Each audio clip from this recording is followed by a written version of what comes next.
Greetings, I'm Mr. Grimreaper 2, and welcome to my channel, and welcome to another episode, and welcome to the very first episode of Rip from the Silverscreen.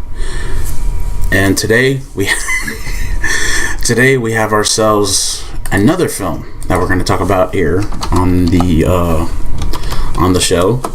It's going to be Freddy vs. Jason. Now, as you know, I'm a huge fan of Freddy Krueger and Jason Voorhees. Now, Freddy vs. Jason is a 2003 American slasher horror film directed by Ronnie Yu and written by Damien Shannon and Mark Swift.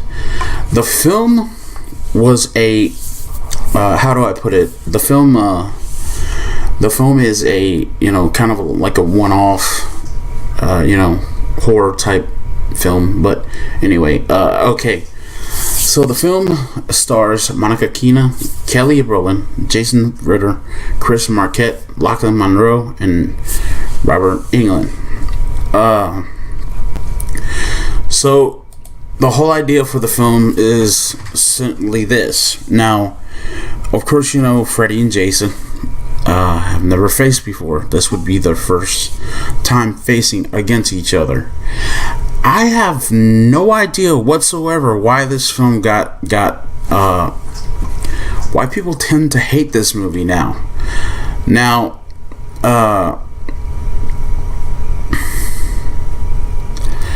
This film was how do I put it?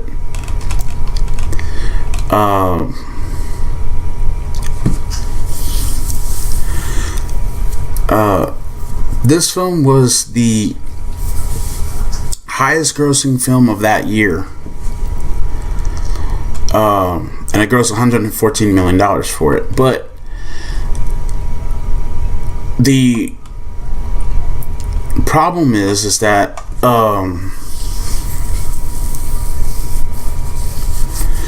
it was kind of, how can I put it?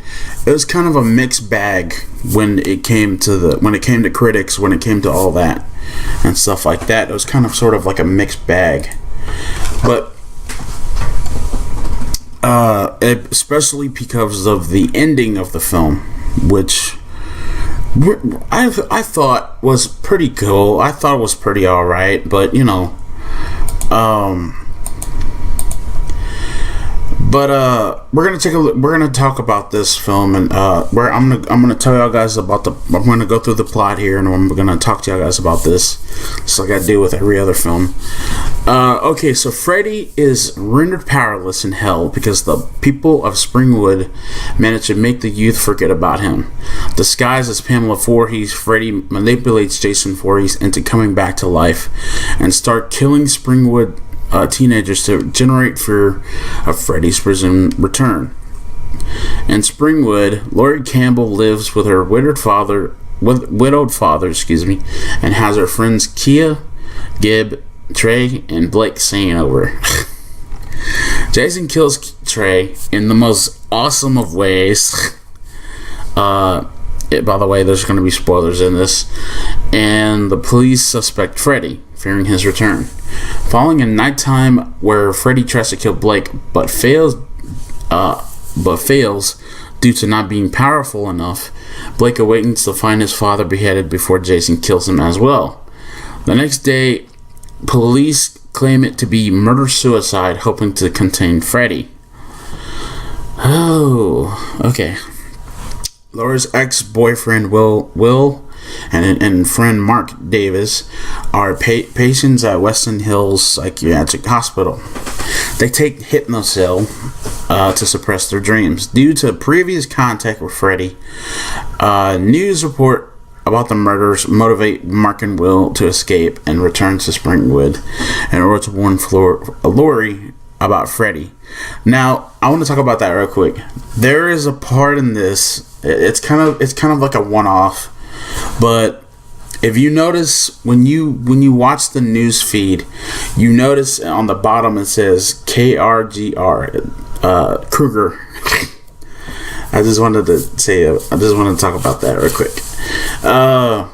Okay, so they go to they go to a rave they what happens is that they go to like some rave or some shit like that, and cornfield starts becoming less of a slasher movie, more of a Children of the Corn type film or whatever.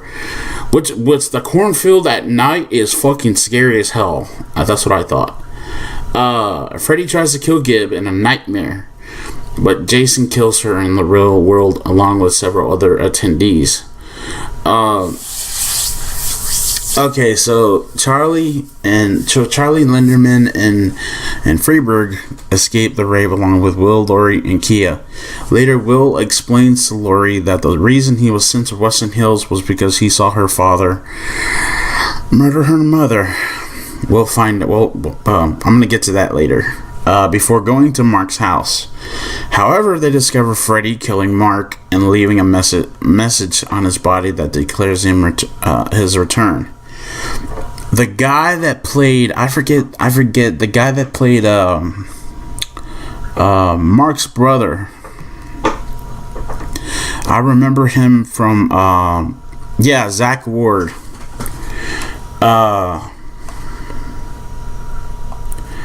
Zach Ward. I think that's his name. He was the same guy who played the little asshole from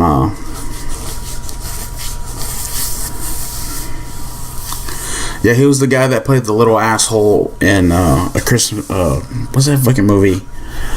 Christmas Story, I think. But he did really good. Okay, let me see here. Deputy Scott Stubbs, who is played by who? It doesn't say here. Oh, Lachlan Monroe. Oh, that's the same guy from what's that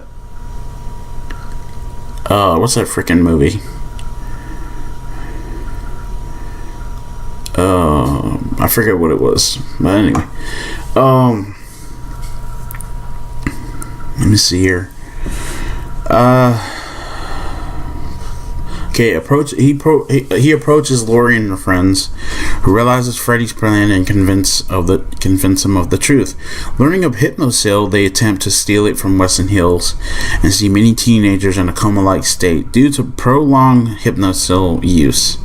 But Freddy possesses Freeberg and disposes of the medicine, having them followed. Jason electrocutes Stubbs to death, but is tranquilized by possessed Freeberg, whom Jason kills before falling asleep. Okay, so what happens is that there's a part in there. I kind of want to show I kind of really do want to show the goddamn part, but I don't know if I should. I showed that clip from Tales from the Hood, but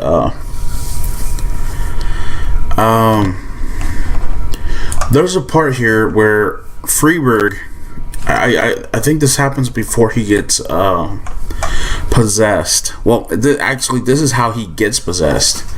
Like, apparently it's supposed to be like a funny part in the movie where a Freddy Krueger version of a caterpillar comes out and stuff like that, and like pulls out like a bong or something. It's like really cartoonish, but it was funny as hell too, I thought. So the guy that played Freeberg, what I saw in the what I had read, I listened, because I listened to the commentary on the DVD. He has Robert had said that he had to take him into his trailer, and he literally had to learn how Freddy the stance for Freddy Krueger and stuff like that, which I thought was pretty good. Let me see. Okay, taking Jason's body with him, the teens devise a plan to pull Freddy from the dream world to reality and force him to fight for Jason. They take the unconscious Jason to the now abandoned camp, Crystal Lake. Meanwhile, Freddy battles Jason in the dream world, where Freddy has the advantage due to his dream powers. Freddy learns that Jason is afraid of water and uses this fear to render Jason powerless.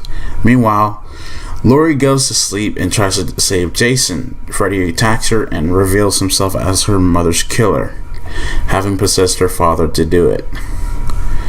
That's not right.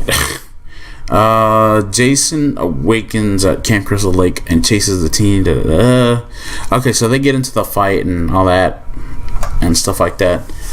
I thought the fight was really good, but this is the thing. It's called Freddy versus Jason, not Freddy, Jason, and some teens. You know what I mean? Which is kind of the problem I had with this, is that if the movie's called Freddy versus Jason, there should be more than one fight for Freddy versus Jason. You know what I mean? So, but the fight was badass. The fight was really, really good, and I enjoyed it a lot. Let me see. Oh, I didn't even know he was in this movie.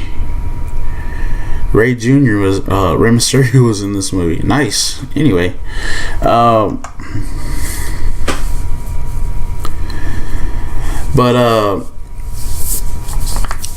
that's interesting. I had no clue that he was in this movie. But anyway, but yeah, the fight scene at the end of the film was really, really good. It was really good. I thought that it was really good. That Freddy and Jason, they beat the hell out of each other. Laurie decapitates Freddy. Very, very awesomely, by the way. There was some stuff that I liked and some stuff that I did not like in this movie. And I felt that Freddy versus Jason, I felt that they could have done a little bit more better with what they did with Freddy versus Jason and all that. But I don't know. I felt that the movie did really well. I thought that the movie did really well. But you're asking, Grim, what did you give it? Well, I was thinking about giving it a 10 out of 10, but maybe, I don't know, for just bullshit, I'm going to just give it 8 out of 10. I thought Freddy vs. Jason did really well. But there was problems. There was problems in the film. There was problems with it. The fight scene, you have to wait all the way until the freaking end just to watch it, just to see these two go against each other and beat the hell out of each other and all that. But even still, I thought the movie did all right with me. I loved Freddy and I loved Jason, and I kind of wish we could have gotten that Freddy vs. Jason vs. Ash film, another sequel to this. I kind of wish that we could have gotten it. But let me know in the comments down below what you guys think. That's gonna be it for me for this edition from Rip for the Silverscreen. I'm Mr. Grimreaper 512, and I'll see you all in the afterlife.